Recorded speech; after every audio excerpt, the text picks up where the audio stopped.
When Rebellion opened its doors, one of the big driving factors was an unmet demand for fresh, bold, flavorful beer. We saw an opportunity and we grabbed it. Being an entrepreneur often means doing something no one else is doing in your marketplace. Our lentil ale is representative of that attitude. It's a beer no one has ever done before, but it also tastes really good, and it's something you can drink repeatedly and not get tired of. One of the things Mark has kept saying over the last years is how our city needed an artisanal ice cream shop. He saw other cities have kick-ass small batch ice cream. He said, why not right here in Regina? He said he would have done it if he wasn't so busy running a brewery. Luckily, Daniela Mintenko and her team at Dandy's had the same good idea as Mark, and they opened what I personally believe is the most kick-ass best ice cream in our city. Hands down. And for the record, they didn't pay me to say that. I tried it about a month ago, and I think I've gone back 3 or 4 times. It's that good. So with all that said, Daniela, welcome to the show. Thank you so much for the invitation. How's it going? Very good. How about you? I'm great. I'm getting to talk about beer and ice cream. Oh, awesome. So let's start at the beginning. How did Dandy's get started? I think it started basically from a failure. I went to fashion school and I started working and I just didn't feel happy about it. So I kind of asked myself what was the next thing that I kind of enjoy to do, because if you're not passionate about what you do, then you feel like it's just a job that you're like just miserable, right? So then I find out there was ice cream. I was in these like artisanal ice cream shops all over the place in Vancouver, and I was just like, this is so awesome. I find myself like 4 times a week in there.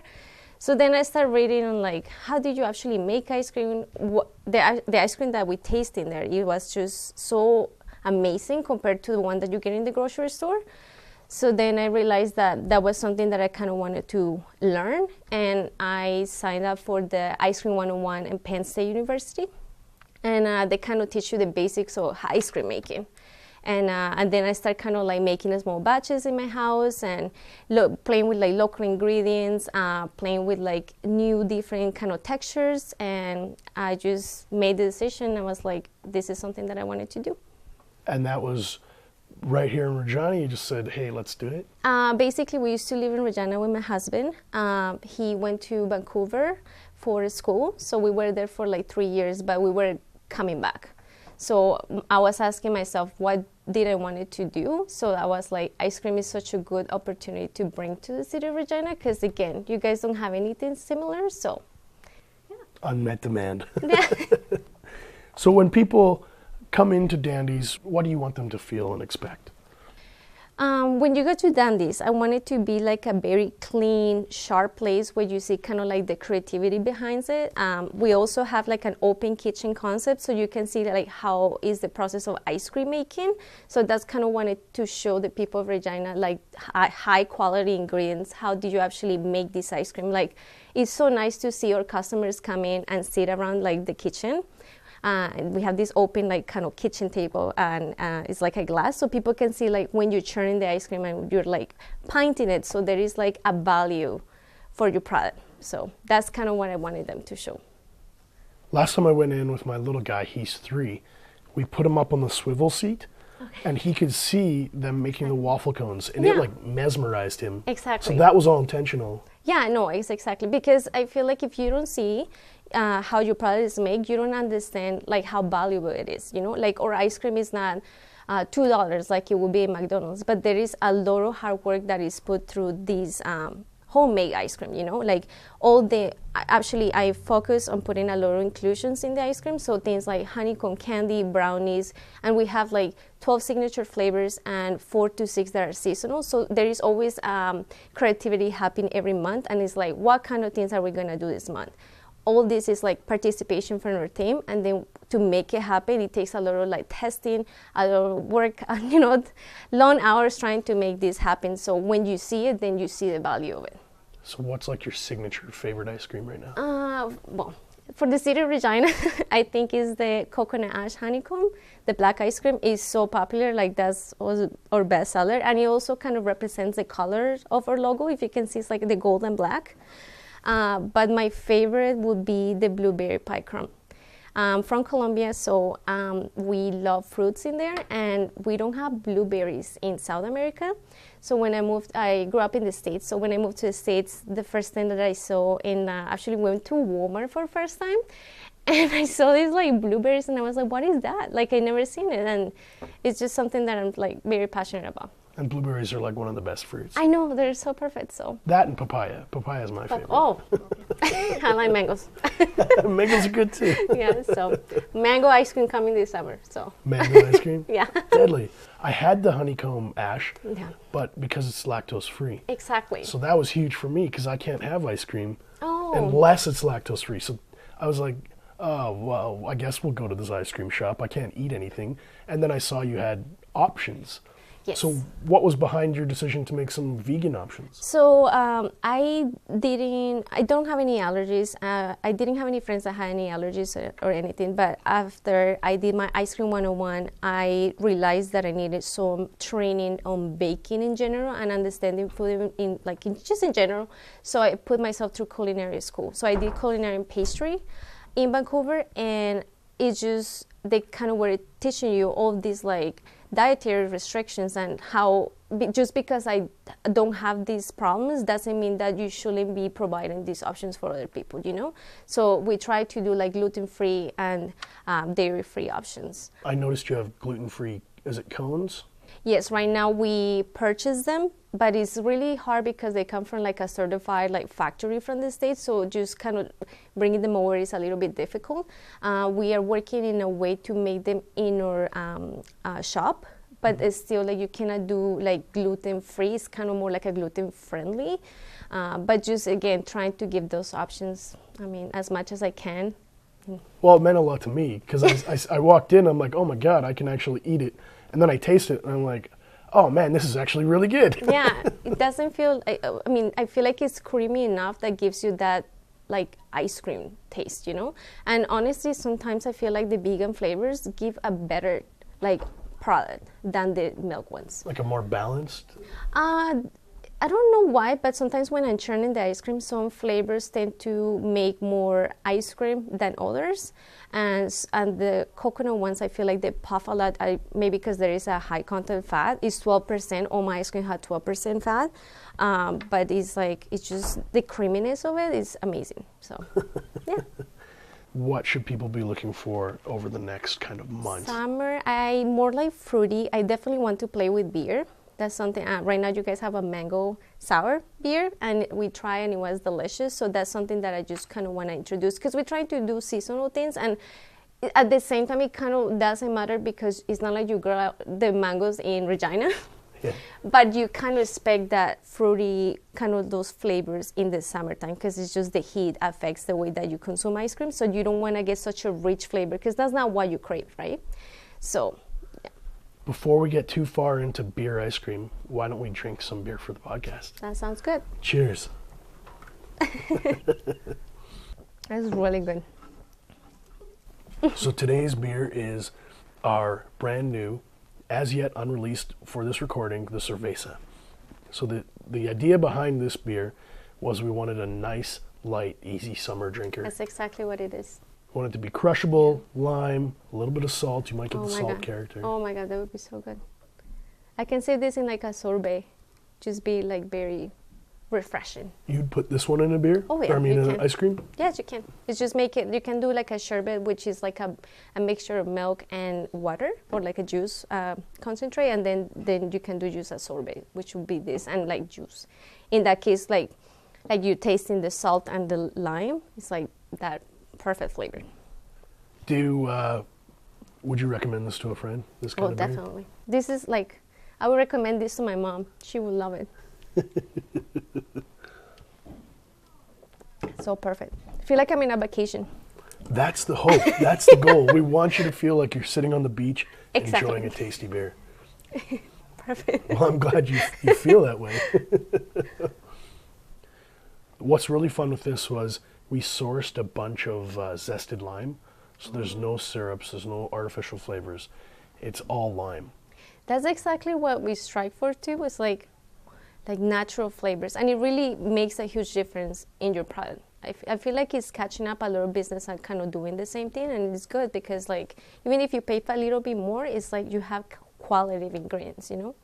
So how do you add beer to ice cream? Is there something special you have to do? Do you just pour it in the batch and away you go? It just depends. Sometimes some things are very acidic, so it kind of like damage like the milk. But it just depends on the ratios that you put in. Because for ice cream making, you have to be very careful with the amount of alcohol and the sugar levels. Why is that? Because then it just doesn't freeze. Because you bring the sugar drops the temperatures of the ice cream like really low, so then when you're churning it, it just kind of keeps it balanced. But then when you just add too much of everything, it's just completely unstable. So it's a little bit of chemistry knowledge in there. It is. So it's very important to like. It's not like you're churning. Yeah, it's complicated. So, but it just takes a lot of like practice to kind of understand, and I feel like the background in culinary helps you to kind of create something kind of out there. Like some people, I have a flavor that is like rosemary popcorn. People is like, why are you playing with popcorn? That's so weird. Like they just think of something more salty, and when they try it, they're like, this is actually really good. It's like a big complementary from salty to like sweetness, right? So is the sweet of the ice cream playing off kind of the savory of the rosemary popcorn? Is that what's happening? It's just the saltiness from the popcorn because it has some butter around. Like it's covered in butter, but then it has this caramel. So then it's like you have two of them. And then the rosemary kind of throws you off a little bit. You're like, what is rosemary? But it comes together, right? We also have like a smoky cherry ice cream. It was vegan. And I actually took like cherry wood, smoking it and put it into the ice cream. The smoked cherry whiskey one? Yeah, I had that one. Yeah. It was really popular. So that was deadly. Did you run out? Yeah, well, no. It was a seasonal, so it was like, it's like every month, at the end of the month, if you don't have like the seasonals, then they're gonna be gone, because we try to release the new ones every first week of the month. Will it come back? Yeah, of course. It was extremely popular. So. Yeah, I would hope so. Yeah. I was like, I meant to go get a pint, but yeah, I guess it's all gone. It had a little bit of whiskey too, so it had like this. It was very, very good. My wife was like rolling her eyes. She's like, oh, the whiskey one, you're getting that one. Exactly, but that's kind of part of the experience that I want people to have. That is like one would be, but this is crazy, but any crazy flavors that people just kind of look at it and it's like, why? Like right now we have an olive oil cake and people are like, why are you pulling olive oil? And I'm like, would you like a sample? They taste it, they're like, this is the best ice cream I ever had. You know, it's just that experience also. You know, bring customers back because it's just something different. So why are pistachios so good in ice cream? I think it's just the texture. We are bringing one back. Actually, we're bringing my favorite ice cream next month. It's a little bit different. It's not pistachio based, but it's saffron ice cream with a little bit of rose water, and it has these crushed pistachios in it. It's delicious. Saffron, rose water, and pistachios. Damn. Is so beautiful.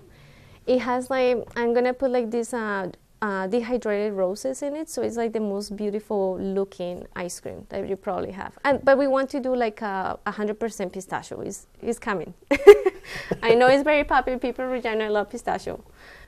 So people keep asking you. It's not just me. Oh no, no. We actually have a book where we communicate with each other. And with our employees, and they have like, everybody's like, pistachio, please, bring pistachio. We're sourcing it, so, yeah. One of the things I also noticed was your staff was like super into ice cream. Like not just a little bit, like, I'm here to sell you some ice cream, so I'm going to pretend to be happy. Like they were into it. Oh no, like it's funny because I try to make the staff as happy as possible. So, because when you're happy, then you give a good customer service, right? So I feel like just the fact they get free ice cream anytime they want. If they're taking a break, they're leaving. If they come when they're off, they can have ice cream anytime. And also a lot of our employees, sometimes they have like dietary restrictions, so just the options again, right? So, and just being part of it, when they walk into work, they like, oh my God, you're making something new. What is it, right?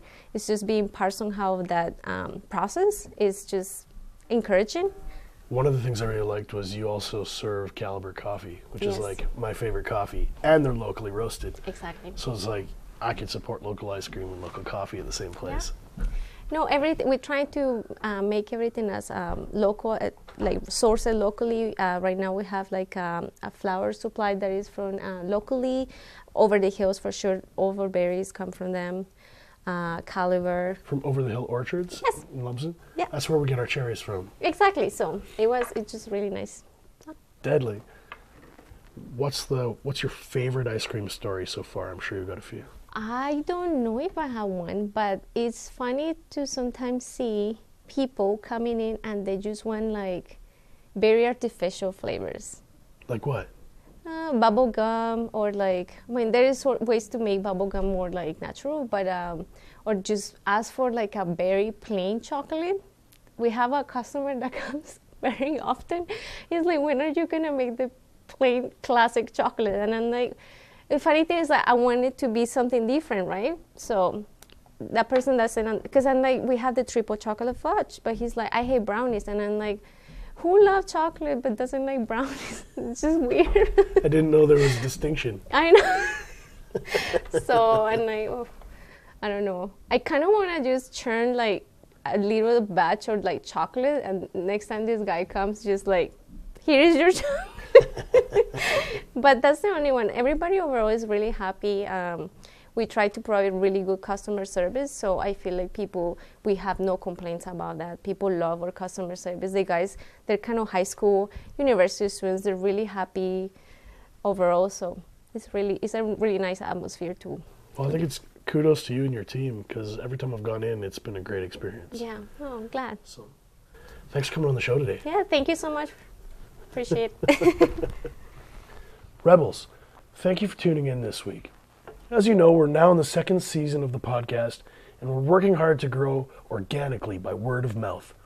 My promise to you is we'll never put up a paywall or pay for clicks. We're not going to artificially grow this audience by paying for it. The one thing we do ask you, though, is tell one friend about the show. Tell them about the podcast if you think they'd genuinely be interested in listening. Just one person. That would make a huge difference. As always, if you want to find the latest news about Rebellion Brewing, be sure to check us out on Facebook, Instagram, and Untapped. I'm going to include links to Dandy's so you can find more about their ice cream. But honestly, just go. That's my endorsement. Just go. You're going to love it. Thank you for joining the Rebellion.